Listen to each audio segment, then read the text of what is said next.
안녕하세요. 워터스클럽 현지입니다.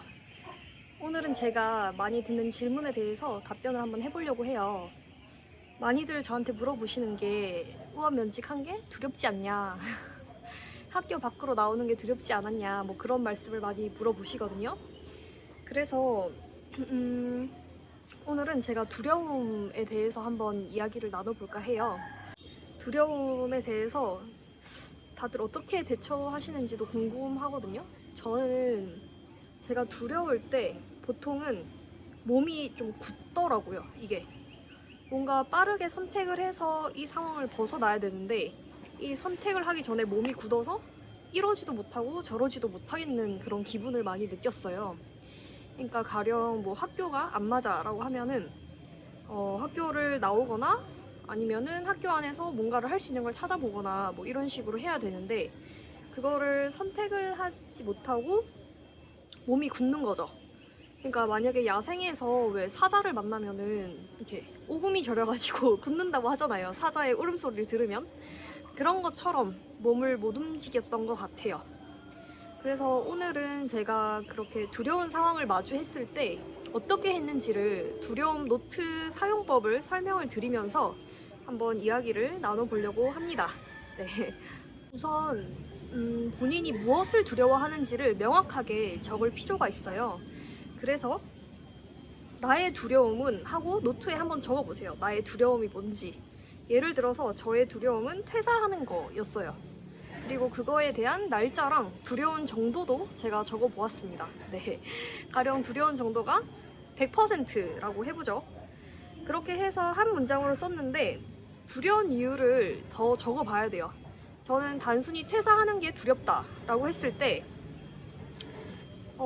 문제의 표면은 퇴사하는 게 두렵다지만 그거를 좀 더 깊이 들어가 보면 다른 이유가 있는 경우가 많거든요. 그래서 저는 제일 큰 이유가 사실 돈이었어요. 돈이 없어서 망할까봐가 굉장히 두려웠습니다. 그럼 구체적으로 뭐가 두려운가 하니까 지금 제가 살고 있는 집에 뭐 이자나 아니면은 월세나 이런 거를 내지 못할까봐 두려웠어요. 그리고 막상 퇴사를 했는데 열심히 안 살고 띵가띵가 놀면서 인생을 허비할까봐 또 두려웠고요. 그리고 내가 하고 싶은 일을 해봤는데 만약에 성과가 안 나오면 어떡하나 라는 두려움이 있었습니다.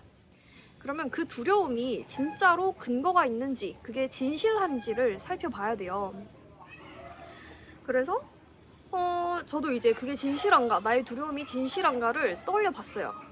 그렇게 했을 때 지금 집을 날리면은 뭐 다른 집 월세로 가도 되고 아니면은 뭐 친한 친구 집에 얹혀 살아도 되고 사실 뭐 진짜 뭐 정 안 되면은 엄마 아빠 집에 얹혀 살아도 되고 뭐 그렇게 다른 선택지들이 있더라고요. 그래서 생각해보니까 그게 그렇게 큰 두려움은 아니겠구나라는 거를 느꼈어요. 자, 그리고 두 번째로 막상 퇴사했는데 열심히 안 살고 무기력하게 살까봐. 네. 근데 이때까지 제가 무기력한 적이 한 번도 없었을까요? 아니겠죠. 네, 오히려 학교 다니기 싫은데 제가 하기 싫은 일을 이게 억지로 했을 때 무기력이 찾아왔고, 근데 그 무기력 속에서도 뭔가 나름의 길을 찾아가고 그거를 제가 삶으로 살아봤잖아요. 그래서 그걸 아니까 이 두려움도 괜찮겠구나 라는 생각을 했습니다. 그리고 내가 하고 싶은 일을 했는데 성과가 없으면 어떡하지 라는 두려움이 있었는데요. 그쵸, 이것도 저를 다독였어요. 처음부터 성과가 나는 일이 어디 있겠어. 시작은 항상 작은 데서 시작을 하는 거잖아요. 그래서 그렇게 저의 두려움을 들여다봤더니 근거가 없는 거예요, 이게. 그래서 이게 근거가 없는 걸로 내가 괜히 두려워하고 있었구나 라는 거를 느꼈습니다. 네. 그러면 만약에 이렇게 두려움이 사라진다면 나는 어떤 상태일까? 나는 무엇을 할 수 있을까를 그 다음에는 한번 적어보세요. 자, 나는 내가 두려움을 무릅쓰고 퇴사를 한다면 내가 원하는 삶의 방식을 택할 수 있고 뭐 지금처럼 여행을 올 수도 있고 돈을 벌 수 있는 한계치가 사라지죠. 이제 공무원이라는 한계가 없으니까. 그리고 제가 항상 원하는 어디로든 가고 무엇이든 될 수 있는 삶, 그거에 가까워질 수 있겠구나라는 생각을 했습니다. 네. 그러면 지금 당장 퇴사를 하지 않더라도 지금 당장 할 수 있는 작은 행동을 또 적어보는 거예요. 그래서 저는 이제 뭐 겨울 방학이나 아니면 휴직을 하는 동안에 텀블벅을 한번 도전을 해볼까? 아니면 무료로 100% 환급이 되는 모임을 한번 만들어 볼까? 이렇게 시작을 해본 거죠. 뭐 아니면은 SNS에서 나를 알리는 활동을 먼저 해볼까? 그렇게 해서 뭔가 이게 약간 가능성이 있겠구나를 검증을 하고 네, 퇴사를 해도 늦진 않으니까 그렇게 해보았습니다. 네. 어쨌든 간에 두려움에도 불구하고 지금 당장 할 수 있는 작은 행동을 적어보고 직접 해보는 거예요. 그리고 응원을 하는 거죠. 저 자신에게. 할 수 있어, 현자. 뭐 너가 무서워하는 게 당연해. 뭐 인생에서의 큰 선택인데 안 무서우면 그게 사람이겠어? 뭐 이런 식으로 저를 다독이는 그런 행동들을 했습니다. 그리고 나서 중요한 거는 6개월 뒤 그리고 1년 뒤에도 이 두려움이 진짜로 지속되는지를 보는 거예요. 그래서 맨 처음에 두려움을 적고 날짜를 적었잖아요. 6개월, 12개월 뒤에 날짜를 한번 적어보세요. 그리고 나서 그 날짜에 나의 두려움이 어떻게 됐는지를 한번 추적을 해보는 거예요. 두려움의 정도가 100%였는데 6개월 지나고 보니까 50%고 12개월 지나고 보니까 10%일 수도 있어요. 내가 엄청나게 크게 두려워했던 게 사실 실체가 그렇게 두려워할 일이 아니었다라는 거를 깨닫게 되는 거죠. 그러면 그렇게 해서 저는 두려움 노트라는 거를 제가 만들었고요. 총 100가지의 두려움을 적을 수 있게 돼 있거든요. 왜 굳이 100가지나 했느냐라고 하면은 사실 두려움에 비슷한 패턴이 계속 반복되는 것 같더라고요. 그래서 패턴을 발견할 수 있는 노트 페이지도 제가 만들어 봤어요. 5개의 두려움을 적고 나서 두려움의 해류를 발견하는 거를 만들어 봤어요. 이게 해류라는 게 바다에서의 그 물의 흐름이잖아요.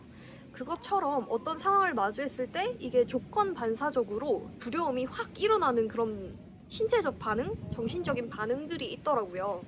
그래서 그거를 발견하면은 앞으로 같은 오류에 빠지지 않겠구나 라고 생각을 했습니다. 네. 그래서 두려움 항해 일지를 5번 쓰고 두려움 해류를 발견해 보는 거예요. 그러면 앞으로 이제 똑같은 두려움을 맞닥뜨렸을 때 나는 어떻게 대처하겠다라는 거를 찾을 수 있겠죠. 그거를 5개의 두려움마다 반복을 하고 맨 마지막에 100번째 이후에는 항해 길잡이 별이라는 또 노트의 코너를 제가 만들었거든요. 이게 뭔가 인생을 항해를 할 때 길잡이 별이 필요하잖아요. 어두운 밤에 아무것도 보이지 않는 깜깜한 그런 두려운 순간에 나를 비춰주는, 나의 방향을 제시를 해주는 그런 길잡이 별의 역할을 하도록 제가 페이지를 또 만들었습니다. 그래서 두려울 때마다 그 페이지를 펼쳐보는 거죠. 그래서 중요한 거는 두려움에도 불구하고 어떤 행동을 하는 거라고 생각을 해요. 그래서 두려움의 실체를 보는 거. 내가 두려워하던 게 진실하지 않았던 거였구나라는 실체를 보는 거. 그게 제가 이 두려움 노트를 만든 가장 큰 이유입니다. 그리고 여기에서 약간 좀 더 부족하다 싶은 분들을 위해서 제가 두려움 글쓰기 노트도 한번 제작을 해봤거든요. 단계별로 총 17가지의 질문을 준비를 했어요. 총 3단계가 있는데요. 첫 번째 단계는 두려움 인지하기. 총 8개의 질문이 있습니다. 두 번째 단계는 두려움을 이해하고 재구성하기. 5개의 질문이 있고요. 3단계로는 두려움에도 불구하고 행동을 하고 회복하는 것까지. 그래서 두려움에 대해서 차근차근 들여다볼 수 있는 질문 노트를 만들었고 총 17개의 질문을 가지고 두려움을 한번 깊숙하게 탐구를 또 할 수 있는 그런 노트를 만들었어요. 그래서 제가 이 두려움 글쓰기 모임을 한번 만들어 보려고 하거든요. 제가 이렇게 댓글란에 링크를 올려놨으니까 거기로 이제 신청을 하실 수 있게 하겠습니다. 그래서 뭔가 저의 되게 굉장히 커다란 두려움이었죠. 사실 학교를 그만두고 안정적인 직장을 나온다는 게 굉장히 큰 두려움이었는데 지금은 그만둔 지 한 2개월하고 조금 더 됐어요. 그리고 저는 지금 인도네시아 발리에 한 달 여행을 왔고요. 그래서 지금 풍경을 보시면 아주 초록초록하죠. 네, 저는 사실 뭐 돈에 대한 거는 크게 해결된 건 없어요. 네, 제가 여러 가지 시도를 하고 있고 성과가 날 때도 있고 성과가 나지 않을 때도 있거든요. 근데 어쨌거나 뭔가 두려워하지 않고 그때그때 필요한 일들을 한다는 거, 그게 굉장히 중요한 태도라고 생각을 합니다. 네, 어쨌든 이렇게 영상을 봐주셔서 감사합니다.